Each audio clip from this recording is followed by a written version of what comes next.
A few weeks ago, I lost my dad after he struggled with his health for a long time. My name is Kelly, and sometimes I find myself wishing I could have introduced him to his grandchildren. This thought always brings a heavy sigh. 5 years ago, when I was 37, I got married. On that happy day, my dad and I made a special promise I would be the first to tell him if I was expecting.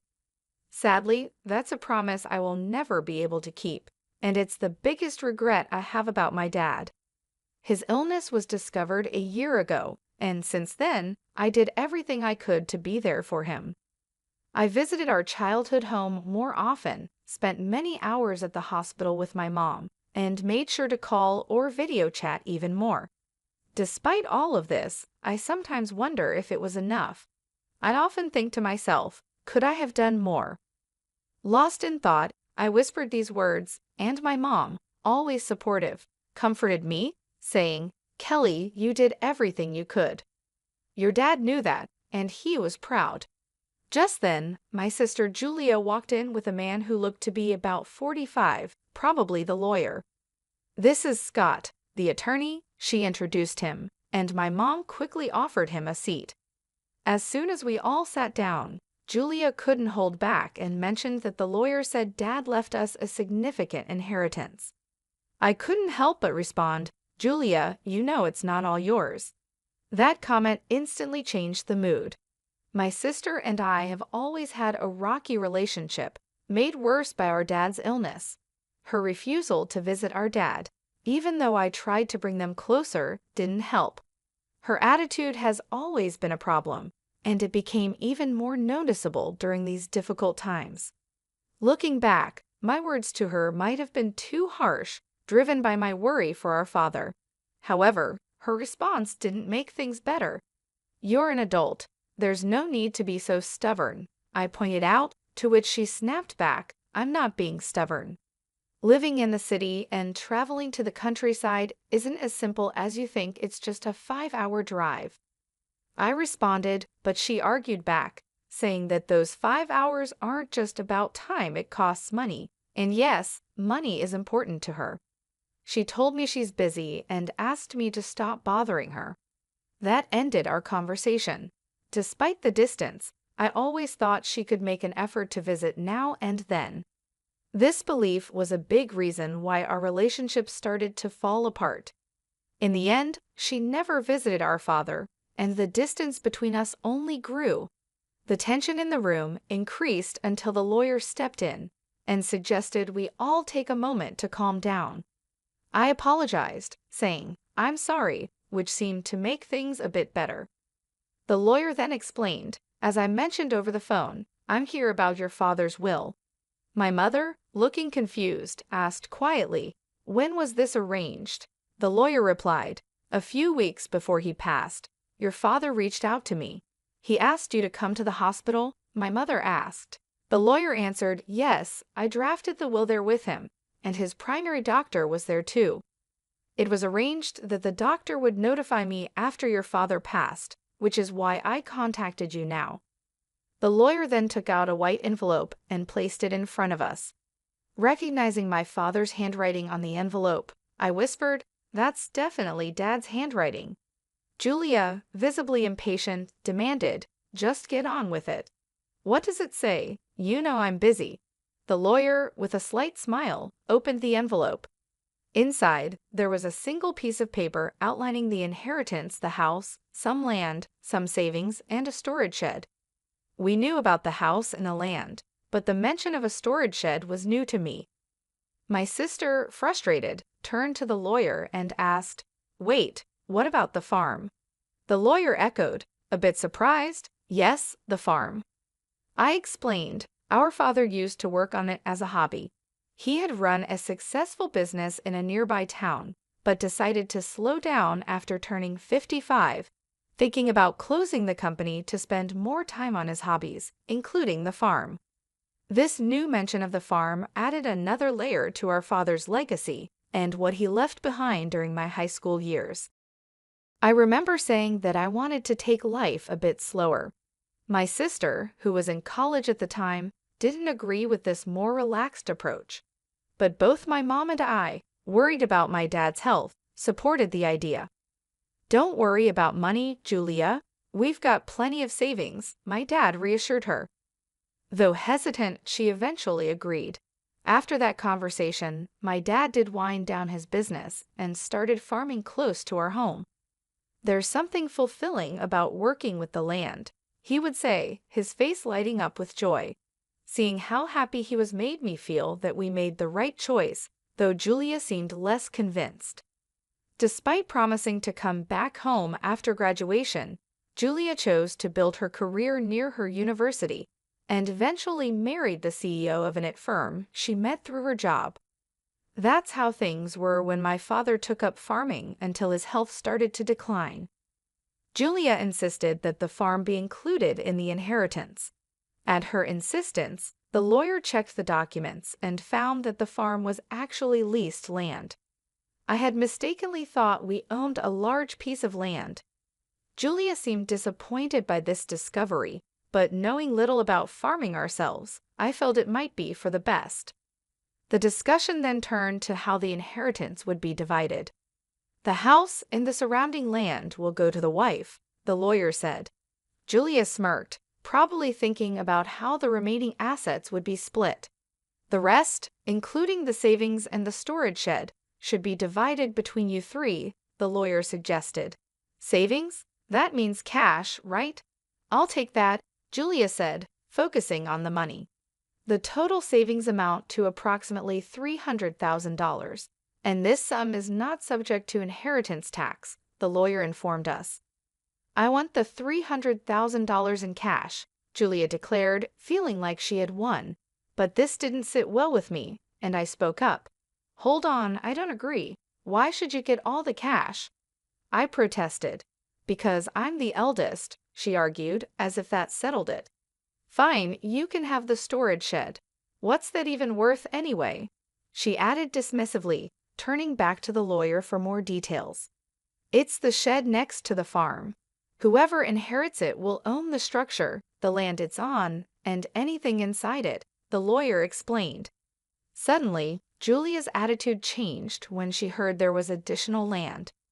It struck me as odd that, even though she was married to a successful CEO, her desire for more seemed never-ending. As the lawyer explained more about the storage shed, he mentioned it came with a small piece of land, about 90 square feet, roughly the size of a small bedroom. He then laid out some photos of the shed for us to see, showing both the outside and inside. The shed looked quite run down from the outside, and inside it only had simple gardening tools like hoses, scissors, and shovels, nothing that seemed particularly valuable. My sister made a face of disgust when she saw the photos. "I don't want this," she said, looking closely at the images. They really just showed everyday items, more valuable for their memories than for money. "Fine, you take the cash. I want nothing to do with that old shed," she said, clearly wanting to distance herself from what she saw as a worthless inheritance.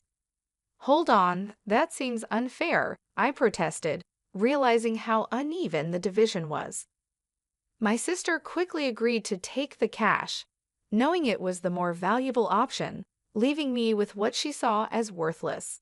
Her insistence made me feel trapped, especially when my mother said, "As long as Julia doesn't complain later, I see no problem with this arrangement." Complain? Why would I? Julia quickly agreed, satisfied with getting the cash, leaving me with the shed.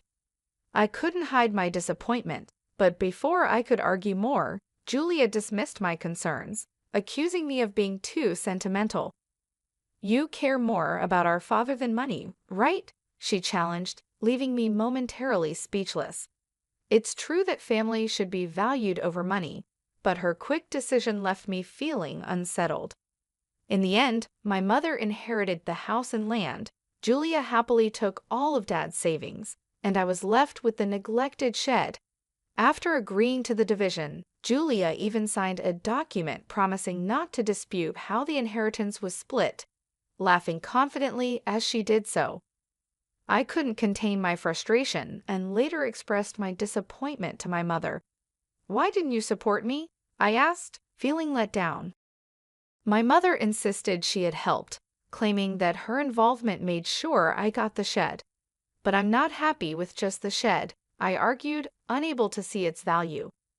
You might find something unexpectedly wonderful if you give it a chance, my mom suggested, trying to be optimistic. Despite my frustrations, her words sparked a faint glimmer of hope.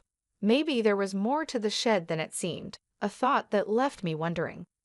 I tried to make sense of the day's events. After getting the key from the lawyer, I walked to the shed, which was beside a field about 15 minutes away from our house. The path was quiet and rarely used, adding to the peaceful yet somber atmosphere. The field, which my father had leased until he recently went into the hospital, was now empty, giving the place an untouched and solemn feeling. When I unlocked the shed, I was greeted by a thick layer of dust, showing how long it had been neglected.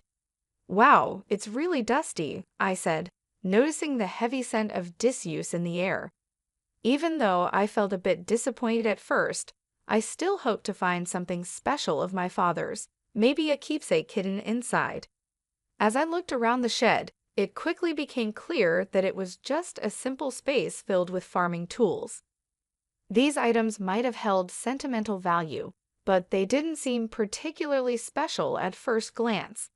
I thought to myself, maybe I should just take what's inside for now, as I scanned the dim and cluttered surroundings. Then I noticed something odd about the shed's size. It seemed smaller on the inside than it did from the outside, which puzzled me. Was it a trick of the light, or was my mind playing tricks on me? I stepped outside to get a better look, still curious about the strange difference. Driven by curiosity, I decided to explore the outside of the shed. As I walked around to the back, hidden among a dense group of trees, I found a second door. "Wait, another entrance?" I gasped. From inside the shed, there had been no sign of this door. It looked like there was only one way in and out. This discovery hinted at a hidden space, only accessible from this secret back door. A surge of excitement rushed through me. Could this be one of Dad's secrets? He loved surprising us, always finding joy in the unexpected, like the surprises he planned for my birthdays. The memories brought tears to my eyes as I re-entered the shed, determined to find the key to this hidden door. After a thorough search, I was ready to discover what lay beyond it. I found 4 keys cleverly hidden inside the handle of a shovel. Excited, I rushed to the back door and tried one of the keys. With a satisfying click, the door swung open. Inside this small, hidden space stood a large safe, alone and imposing. "Is this from Dad's company?" I wondered aloud, as a flood of questions filled my mind. What secrets did it hold? Was this my father's way of leaving a final piece of himself behind? The discovery hinted at parts of my father's life that I had yet to uncover, like a personal treasure hunt he had left for me to explore. I immediately recognized the safe as the one that used to sit in the corner of my father's office, a familiar sight from my childhood. Seeing it brought a wave of nostalgia over me. This safe was a real connection to my father, making the inheritance feel even more meaningful. Knowing my dad, this felt like just the beginning of his final surprises for me. "There's got to be more," I whispered to myself as I used the 3rd key to unlock the safe. The door creaked open, revealing contents that left me completely amazed, an unexpected legacy. Realizing how important this discovery was, I quickly secured the safe and went to tell my mother. Later, with my husband's help, we moved the safe from my parents' home. It occurred to me that these valuable items, likely part of my inheritance, might have tax implications. Wanting to handle this properly, I decided to seek legal advice. Following the lawyer's suggestion, I contacted a certified public accountant, CPA, recommended by a friend to help navigate the possible tax issues. This professional took care of the complicated details, making sure everything was in order. A year passed as we dealt with these matters when, unexpectedly, my sister showed up at my home. Her visit was surprising, especially considering our strained relationship over the inheritance. I was just in the area, she claimed, but her uneasy behavior and the fact that we lived 20 minutes apart made her visit seem less than casual. Despite our complicated history, I invited her in. After serving coffee, she seemed restless and finally asked, "Did you win the lottery or something?" Her question puzzled me. I never played the lottery, and it wasn't the time for my husband's holiday bonus. "What are you getting at?" I asked, trying to understand her point. I finally asked her to clarify her strange accusations. Her mood shifted suddenly to irritation. "Are you making fun of me?" she accused. Her reaction confused me even more, as her question seemed completely unexpected. I had no idea what made her think I had come into a lot of money, especially since only my family knew about the mysterious contents of the safe. My sister was filled with curiosity about money, insisting that I must have received a significant amount. She told me about a recent conversation with our aunt in the city, who unknowingly sparked her curiosity. Our aunt mentioned receiving a $5,000 gift card from me as a thank you for visiting our father during his illness. This gesture led my sister to wildly speculate that I had stumbled upon some unexpected fortune. "You've come into some money, haven't you? Just admit it," she pressed, looking for answers. Understanding what had led to her questions, I sighed, which only irritated her more. "What's with the attitude? Are you making fun of me?" she demanded. I tried to explain that it was just a gesture of appreciation, but she questioned where the money for such gifts came from. I reminded her of the inheritance, specifically the dusty shed she had dismissed, and then revealed the discovery of the safe inside it, a real treasure trove left by our father. The safe contained a collection of valuable watches, a passion of our father's. Although I wasn't sure of their exact worth, it was clear they were valuable, especially considering the modest savings left behind. This revelation led to a discussion about the possibility of having to pay inheritance tax, a concern my mother had raised when she learned what was inside the safe. "What should I do, Mom?" I asked, seeking her advice. My mother suggested handling everything openly and honestly, reminding me that secrets like these usually come to light eventually. Following her advice, I contacted the lawyer we had previously consulted. The lawyer explained that the value of inherited items determines whether inheritance tax applies. This led me to take the responsible step of accurately declaring the inheritance and ensuring I was complying with all the legal and financial requirements of my newfound wealth by seeking professional advice. I found out that a certified public accountant, CPA, could help manage the valuation and tax obligations of the inherited watches for me. Trusting the CPA with this task, we discovered that the collection was worth an incredible $500,000. Because of their high value, it was clear that inheritance tax needed to be paid. The sensible advice was to keep only the watches that held sentimental value to me and sell the others to someone who could appreciate and afford them. This approach not only made financial sense, but also felt right emotionally. From the money made from the sale, I was able to cover the inheritance tax and also send gift cards to relatives who supported us during my father's illness. This is what had sparked my sister's curiosity. Among the keepsakes, I chose to keep my father's pocket watch. It wasn't worth much in terms of money, but it was rich in memories. I shared this story with my sister, showing her the pocket watch and trying to explain its sentimental value. However, her reaction was lukewarm.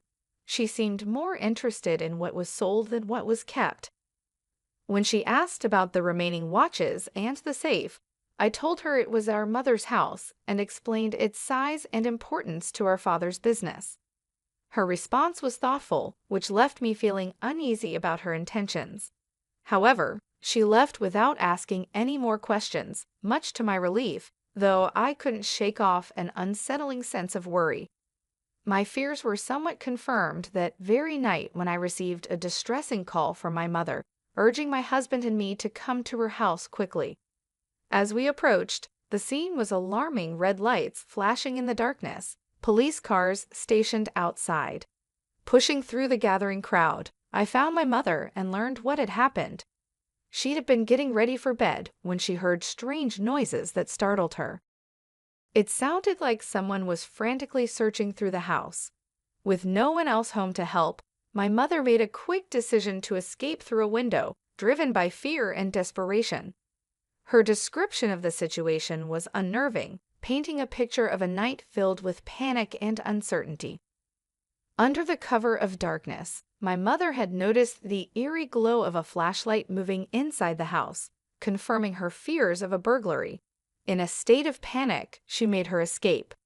She sought help from our neighbor, who, after seeing the suspicious activity, quickly called the police, convinced that a burglar was in the house.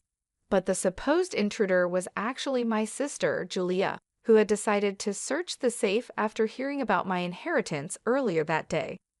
Without knowing her intentions, both my mother and the neighbor were understandably alarmed. When the police arrived, the situation escalated. Julia, caught off guard and feeling guilty, tried to flee the scene in a panic. Ironically, as she attempted to escape, she collided with the safe, causing it to tip over and trap her underneath. This accident led to her being rushed to the hospital with complaints of leg pain, leaving us all in disbelief over her reckless actions. After this chaos, my mother and I found ourselves apologizing to the responding officers for the misunderstanding. I also felt the need to inform Julia's husband about the incident, only to learn from him that Julia had been hiding a significant amount of debt due to her extravagant spending on luxury items. Their recent argument had ended with her storming out, determined to borrow money from our mom to settle her financial troubles. What we didn't know was that she had already used up her inheritance in an attempt to pay off her debt. Julia's husband, already stressed from discovering her financial mismanagement, declared his intention to divorce her after hearing about her latest escapade. This revelation explained Julia's desperate actions that night, which led to a tense scene at the hospital where her husband brought up the subject of divorce.